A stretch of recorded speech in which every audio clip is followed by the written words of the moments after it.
before the video starts. Not the best quality in the world, so if the lighting is off, I am going to say very sorry about that.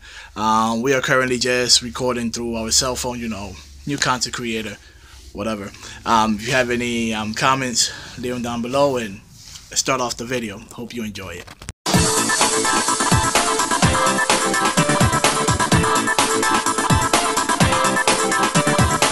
Thanks for watching!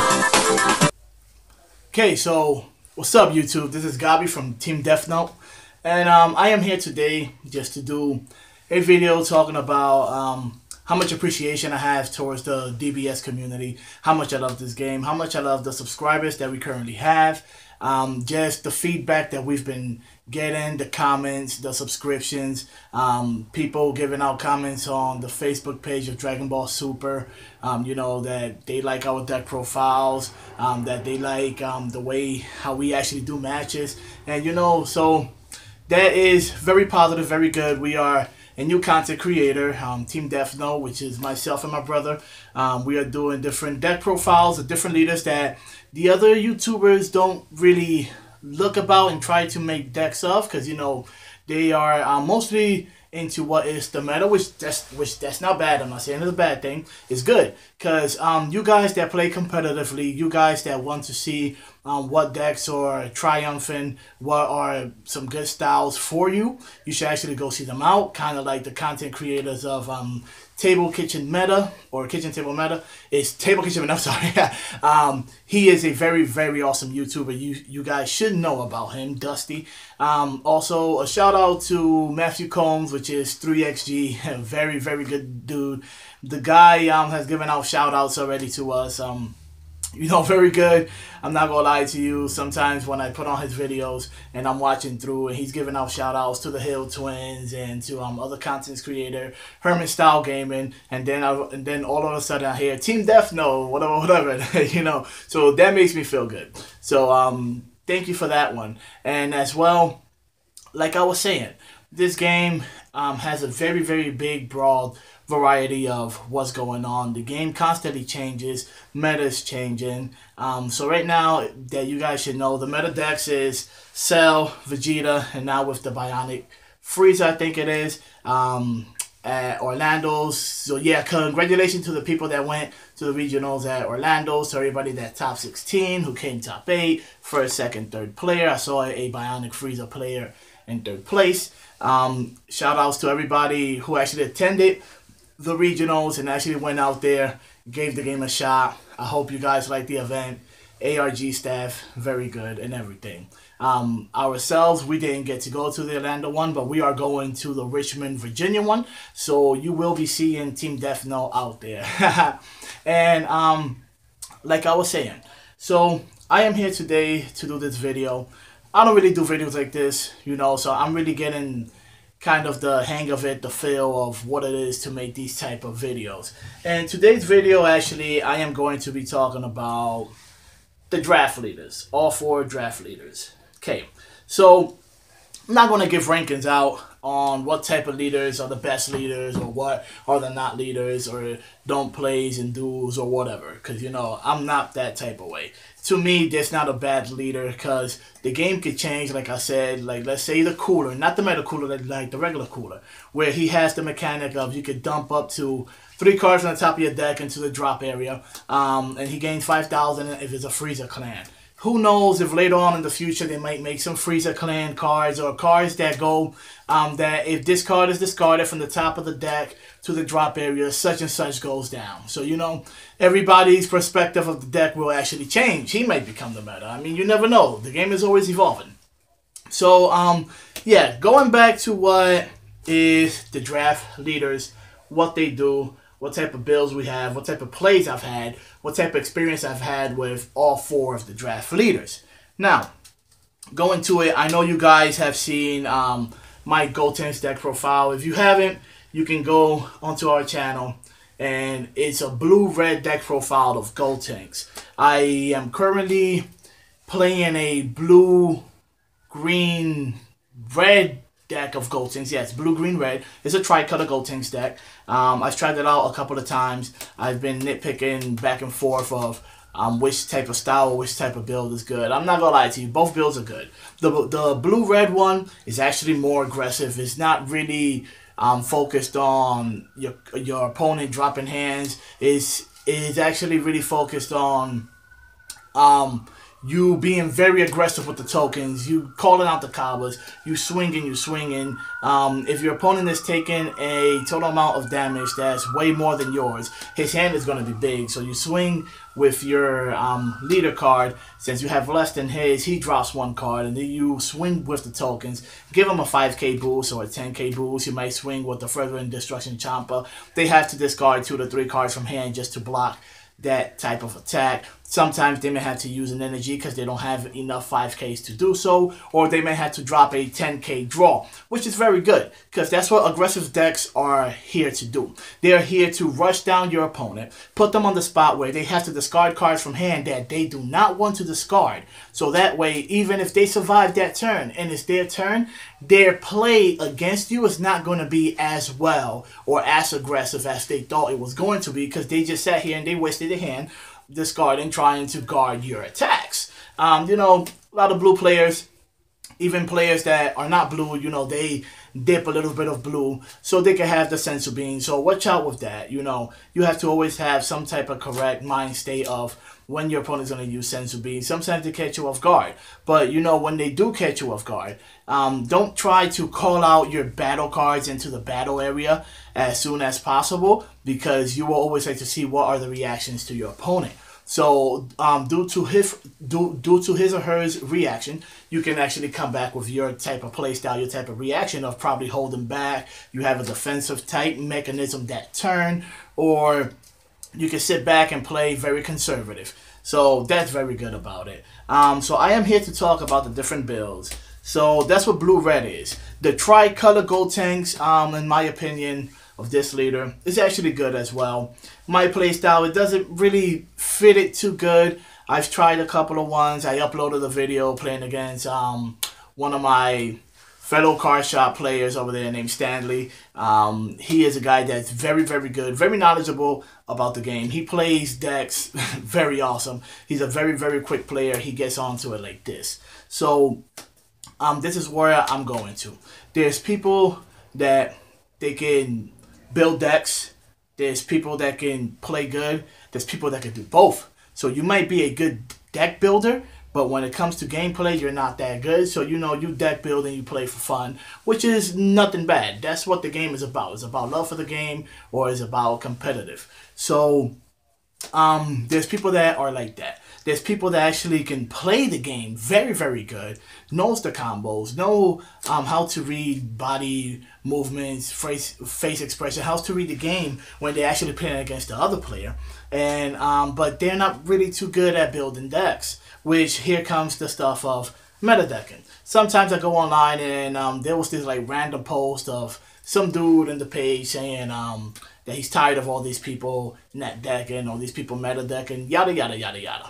Well, you know, nothing in regards towards him, of course. It's just in general. There's always going to be some type of net deck. There's always going to be some type of meta deck because people like to hear what's going on in the game. What's the latest? What's dominated? What's being most played? So, you know, due to the fact that you're actually saying stuff like that, it's pretty much irrelevant because here goes to the cases of the other people that don't really visit shop that much, but are actually so in love with the game that they actually pick up the cards. People that don't have time to go to the shops, people that don't have a shop near them, that they just buy the cards. Some of them play online with people that they find out in different type of Facebook groups, and then they go to these national events because they actually want to actually go out there one day and actually play the actual card game with actual people. This is why net decks are a thing, because of people like that. So, you know, you can't really downsize people like that. I give full out credits to everybody. You know, everybody's not perfect, and we do what we do because we love it. Some people do it for interest or whatever. That's not the case. However you want to do it is because you have love of something. So, going back to what I was saying. Great player, great everything. And then you have the people that are actually good at doing both. People that knows how to build decks and people that knows how to play the games. So these are the type of people that they are very innovative. So you have to really watch out, because those type of people sometimes don't play the meta. Sometimes they go in and they do play the meta because they find out that their build is not really up to par.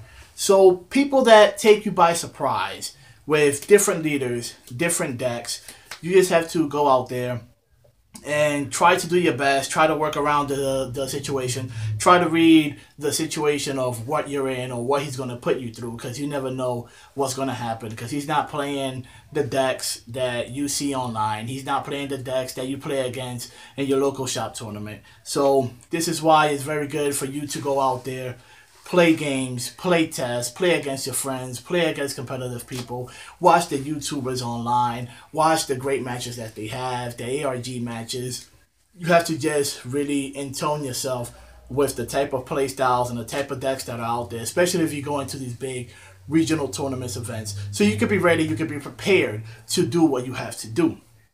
Now, besides all of that, let's go back to what I was talking about, the draft leaders. Okay, so start off with Gold Tanks. Gold Tanks, like I said, he's very good. He's not a bad leader. I just really believe that he needs just a little bit more of work. Probably it's the builds that I'm not trying. I'm going to try one with actually yellow to see how it goes out. A little bit more of control, less aggressiveness, or probably between both of them. I mean, that's what the tricolor does, you know. It's basically control. You have the untap, you have the draws, you have the KOs, you have everything, the aggressiveness. You have everything. You have best of all three worlds. So try that. Try the blue-red. I'm gonna try it with yellow to see how it goes down, and I'm gonna get back to you. But this card, this leader, you want to play it, you can. Very, very good. Going down to the Majin Vegeta one. This is the Majin Vegeta one. His ability is you discard a card from hand, he gets plus 5,000 in critical. Now, this leader here, he is good. I'm not going to lie to you, he's good. But I just think that he's missing a little bit something more, because early game you could come by very aggressive, he becomes very dangerous. You put in Champas, you put in the further into destruction Champas, you can add Monakas in the deck to you tap one blue, you use Monaka, you give double strike and you draw a card, then you can pitch the card and give the Vegeta leader critical. So he'll be sitting at 15,000 double strike critical. The card you just plussed off of Monaka is the same card that you probably ditching. So you know Monaka becomes very good with the Vegeta leader. And what I say is this, a little bit into the late game, especially when you're going up against a deck like Trunks or any type of deck that draws a lot, Vegeta becomes very, very unstable. You can't really find a way of how to beat your opponent down, because you have a lot of criticals. You have you might dip them in with greens. You have the Gold Tanks engines. You have the Broly engine, so they can start discarding cards and dropping cards from hand. Yes, but the thing about it is this: due to the point that you're discarding so many cards from hand, sometimes you leave your leader very, very open. So when your opponent tries to rush you down, it becomes very, very of an unstable game. So it's, you know, and when I'm saying this, I'm saying that there's a point to everything. There's the point where you rush your opponent down when he's low at cards, high at health. So he might be right at 7 or 8, and you rush him down and you let him awaken, and then the Vegeta leader actually becomes very, very dangerous, because then he's sitting here with 8+ cards in hand. He just got awakened, and since you rushed him down, you're probably at the brink of 4 to 3 life, because he's double striking critical in you. So now he has the advantage. He can turn around the game to beat him. That's true. But if you're going up against a player that's a little bit more knowledgeable, he'll start striking you down slow, knows when to give you the hand advantage, when to take you down, and when to do everything. So the Vegeta leader is good. I'm not going to lie to you. But is he like the most outrageous dude? I don't really think so. But he is a good leader, which I'm not saying, you know, to those people that actually are the Vegeta fans that are actually playing this card, I'm not saying that it's a bad deck. It's not. But I still think it's missing a little bit something. Now, going into the Awakened Strike Super Saiyan Blue Sun Goku, which is the blue leader from the draft box. This Goku, he's a little, I've seen a couple of people posting online about this card, saying that he's garbage, saying that the card is trash, whatever. Like I said, to me, there's no such thing as a bad leader. There might be bad builds or bad playstyles that you're playing. Currently, I have a deck profile of this dude. I have matches of this dude on my channel. If you want to go check it out, you can. I think it's a blue-red build with him. Is it blue-red? I believe it's blue-red, or is it blue-green? Yes, no, it's actually blue-red. So, this Goku, he has the point of Self-Awakening, which you take a card from your life, you add it to your hand, he gets double strike. And his Awakening side, which is Awakened at 4 or less, you do the same thing, and if you have 7 or more energy, he gets plus 5,000. He does not get the plus 5,000 if you do not take a life from your energy, from your life area. So be very, very wary about that one. So this guy here, I have it built with the Majin Buu engine. I have the 6-drop Gohan. I have the 3-drop Ultimate Gohan, which is the promo from the BCC. I have the 5-drop Majin Buu, the one that lets you you put a card under him, you search your deck for the 7-drop, and you Union Absorb on top of him. The 7-drop, which his ability is actually, when this card has a Gohan underneath him, you can grab one of his skills that Gohan currently have and use it against your opponent. On top of that, he has dual attack and the ability that if he attacks, he can attack one of your opponent's active battle cards if there's a card underneath this guy. So he is actually very, very menacing. I don't see a lot of people playing Majin Buu. I actually don't see people at all playing Majin Buu. I think it's a very, very dangerous card when you actually get the combination of doing what you do. So this card here has to be ran with a ramp style mode. You have to know when to attack your opponent with the double strike. You have to know when to take up that life. You have to know when to call out the Majin Buus. And I'm not gonna lie to you, I'm not saying that he is the top tier draft leader, he is the top tier leader. No, I'm not saying that. The only thing that I'm saying is this guy can catch you by surprise if your opponent does not know your deck that much.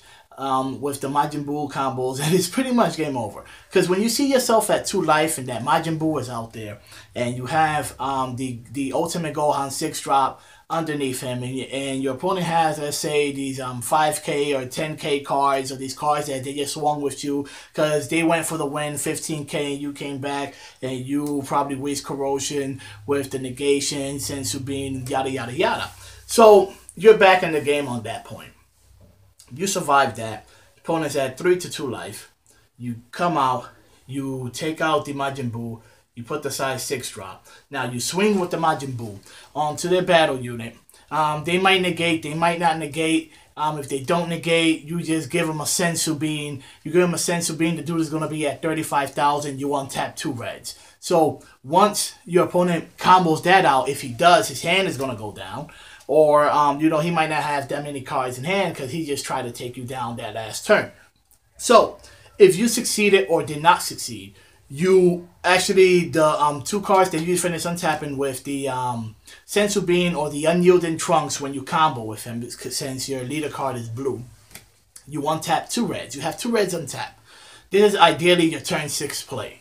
So, you have 2 reds untapped. You call out, you evolve the size 5 Awakening Evil Majin Buu one more time on top of the 7-drop before your second attack. You place any battle card underneath them, search your deck for the 7-drop again, and you evolve them. So this is what's going down. Now you have 3 different attacks for 35,000 apiece for double strike. 3 different attacks. And the very, very good opportunity that if they have battle cards out there, active, non-active, you're going to take away 2 life. So this is what I say about, there's not bad leaders. There's just people that don't really put in time and effort of trying to build the deck, of trying to understand how the deck can go down. Not saying that I the one that fully understands everything, no. But this is what this channel is about. We come around, we grab these leaders that people that actually not paying attention to because they are not meta. Let's face it, they are not meta. But you turn it around, you actually make it very, very playable. You actually make them, you can make them competitive to a sense. I'm not going to lie to you. Some of them, not all of them. But yeah, so you make a very, very fun deck. You might go to your your local card shops with it. You might play against your friends with it. You can actually go to the ARG cards with those type of decks if you want to, because you know it is what it is. And this is what I am here to say about that type of draft leader. Now, last but not least, draft leader Bionic Strike Mecha Frieza. Bionic Strike Mecha Frieza. It's the yellow draft card. This draft leader reminds me so much of kind of like Ginyu, but Ginyu on a better sense of note that is a little bit better due to the fact where you can play your extra cards actually basically for free. If they're 1-drops and you're unawakened, you take a life from yourself, so he has the self-awakening mechanics within him, and you can play a Bloodlust for free. You can play a Crusher Ball for free. You can play a Whis Corrosion Negate for free and untap 1 energy without even casting it. If you don't have energies to cast, and you might have a Sensu Bean behind it, so when they attack you, you can Sensu Bean untap 2 and come back and try to defend yourself. So card is very good. If you really look at it, at first they were saying that the card might not top. So like I was saying, congratulations to the dude that came in 3rd place with the Bionic Frieza. Congrats to you. And the card is very good. It's a very good leader.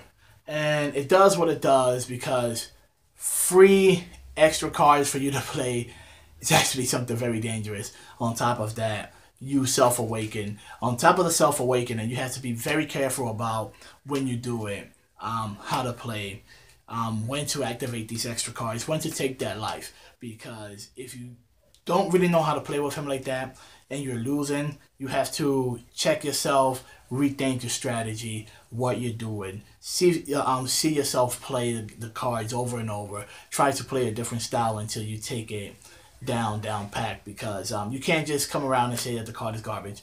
You have to actually give it a try. And when I mean give it a try, play test. Practice makes perfect in my case. So yeah, like I was saying, I want to give a very good thanks to all of my subscribers, all of my viewers. If you haven't subscribed yet, please subscribe. We have went in 2 weeks from 72 subscribers to 130 currently, as I am recording this video to you now. So I mean, I am actually very happy, you know, because in such a short time, we've actually almost doubled of what we used to have. So very good for that. And thank you all on the for real. Thanks 3xg that's constantly giving us a shout out. I mean, he doesn't have to do it, but you know, he does it anyways. Like I said, I'd be very surprised when he actually gives out the shout outs, because I'm not really, you know, expecting that. So that gets to show you what type of community we on, what type of people we are, what type of card players we are, you know. So the community is actually very loving, very good. I post up the my matches, my deck profiles. I post up everything. I might post this one up on the Facebook page. People view it. They don't. It's whatever. We keep on going. Because this is what we do. So, yeah. This is my first video actually like this, I believe, of me talking about the game, of how much I love it, what are meta decks, what are the draft leaders, what is the game currently about, all of that type of stuff. So I'm not very experienced on this, and I hope to see you guys in the future. So like, comment, and subscribe. This is Gabby from Team DeathNote. Peace out.